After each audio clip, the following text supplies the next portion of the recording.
Hey there, everyone. This is Michael Durr. I want to do a quick little tutorial video on the camera settings app on my iPhone 15 Pro Max. This is outside of the camera app itself and inside the settings menu. Many of you potentially might not know that you could access this menu, and there's lots of options in there. So I just want to quickly run through kind of the way I set my menu settings. A lot of these are kind of set it and forget it. So this is the settings menu, and we're going to go down to camera. All these options affect your actual camera app on your phone. So I shoot mostly everything with my camera app. And we're going to jump in here really quick and just kind of go through these menu options. Record video. I shoot 4K 24 frames a second for 95% of the videos that I shoot. I like having that high resolution. File sizes are a little larger as you go up on the resolution. So 4K 60 being the largest file. It even kind of breaks down the size limitations here. So if you find you're running out of phone space and don't have a solid backup, you might want to go kind of down to the 1080. I would not recommend 720 because most of what you see, on social media, Instagram, are primarily 1080 pixels. The 4K I like shooting because I will sometimes use footage from my phone for some of the larger, videos that I do with my, Sony camera, and I bring that into an editing program, but that's a whole nother story. The PAL formats. I turn those off. I don't really need access to those.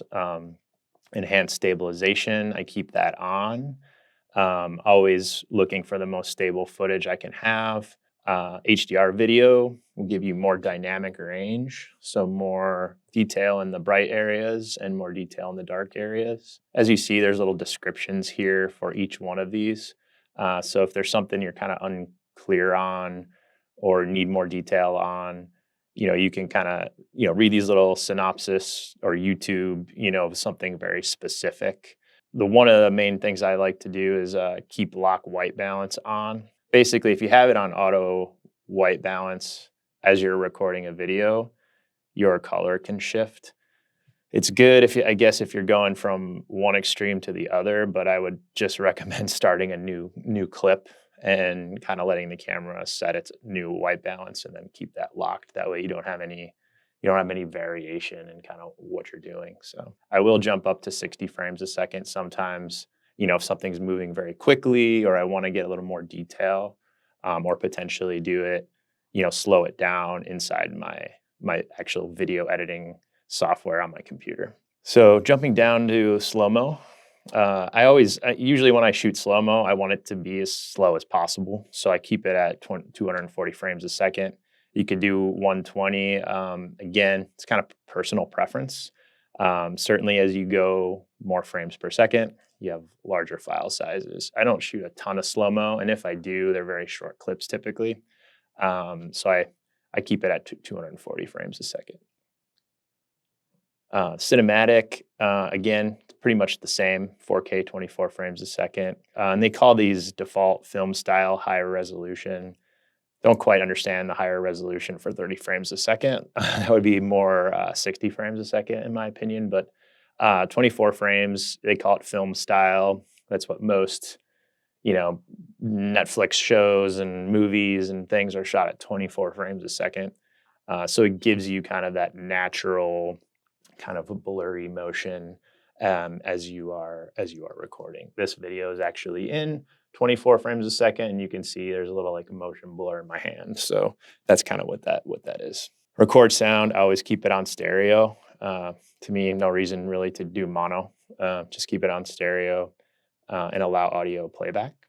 So the high efficiency format is Apple's kind of priority format. I've been using it pretty much since, I don't know, the last two iterations of the iPhones or whenever it became kind of standard on the iPhone. And it's been great. Photo mode, this is your megapixels. So you can actually downsize your photos to 12 megapixels. If you're only sharing on Facebook and you need to save space on your phone, then this is a great way to do that.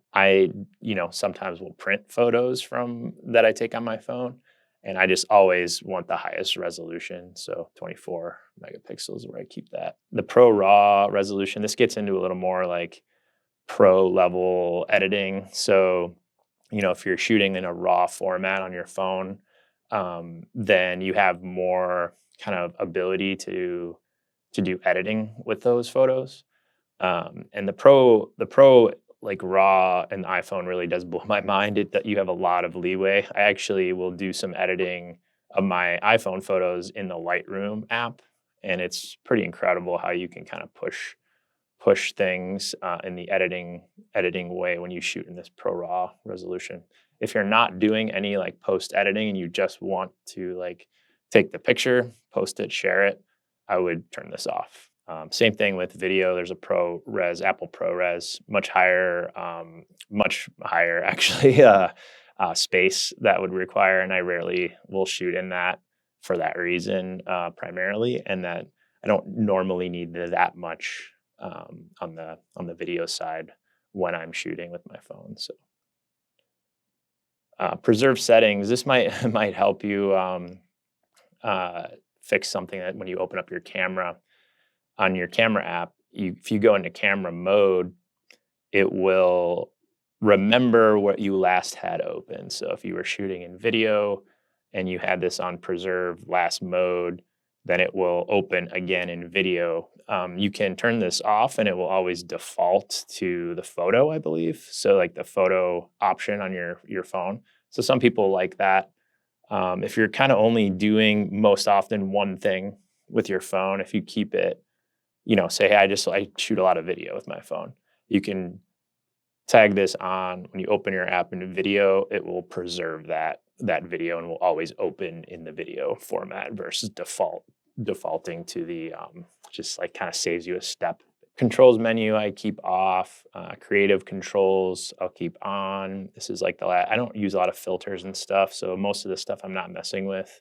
Depth control. This is when you are in your camera app and you can select the different kind of f stops. And again, I usually keep that on preserve because I just usually want the same look. The macro control is easier to show you in the actual app, but I actually turn this off for a specific reason. And I can show you that at some point here in the actual camera app. I keep exposure adjustment on. Again, some of this it's almost like you need to demo it to kind of show the reasons why I have these on and off. But this is kind of just giving you a sense of kind of a broader view of this menu and what options are available to you. And again, I'll just kind of back out here from preserve settings. We'll jump down to I don't like bursting. I don't shoot in burst very often. It does work. I especially feel like pets, sometimes children, but I don't usually like having to filter through all those photos. So there's a trick that I do. I usually will shoot if I'm shooting kids or stuff that moves pretty quick. I'll shoot in live mode, and it will give you like an option of what frame works best for you.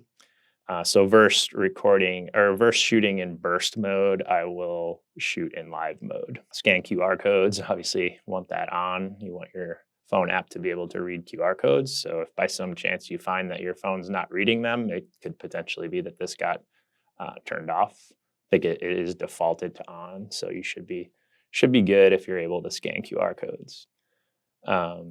Show detected text. I don't know why it does this. There's an option where it will kind of show you in your camera app that hey, there's like text here. I don't use that or need that, so I just keep it off. It's more of a distraction for me than anything else, but so I just keep that off. I do keep the grid on and the level on. One of the main things that I do turn off, it's like a little bit of a pet peeve, is when I see people shooting selfie videos and, like the text on their shirt is backwards. You can turn that off by turning the camera. Essentially, it will flip the camera to like as if it was a camera shooting you, so it wouldn't be reversed. The only real reason I could see like keeping this on is if you actually use your phone as a mirror. So if you're, putting on, I don't know, makeup or something, and you want to have that look in your phone of a mirror, then that would be the option that you would want to select on. But most of the time, for me, I never really need it to be mirrored. So I would prefer it recording me like as if it was the front facing camera. View outside the frame, keep on. I keep all the main camera, options on. You can actually tap in there and you get different focal lengths. Kind of does like these, yeah, like a zoom effect, 1.2, 1.5. I normally am shooting at 24 millimeter standard, but it's nice to have a little option to just tap it if you want to get a little closer. Photographic styles, again, like I said, I do a lot of my editing in Lightroom. So I don't really use styles. I just kind of keep everything standard. But there's a lot of options here that you can, if you really do like a specific look and don't want to have to go in and edit your photos after the fact, you can set up a photographic style. This is pretty valuable little option here. When you're in your standard photo mode, it's still, I don't know how it works, it's magic, but it still preserves or records that like portrait mode setting if it detects like a face as the primary object. So if you took someone's picture, nice headshot or something, it would actually preserve that portrait information, and you could go in later and edit that to as if you shot it in the portrait mode, which is pretty cool. Um, Again, prioritize faster shooting. This will adapt the quality for really pushing the shutter and shooting in like that burst format. Like I kind of mentioned, I don't do that very often, but I do keep this on just in case. And then lens correction.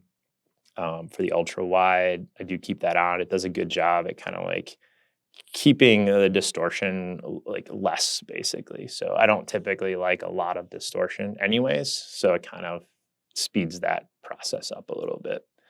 And then again, the macro control is really better demonstrated than kind of explained here. But yeah, so this is kind of the overview of the camera settings. Be happy to chat with you if you want to leave a message in the comments or reach out to me on Instagram at Durr.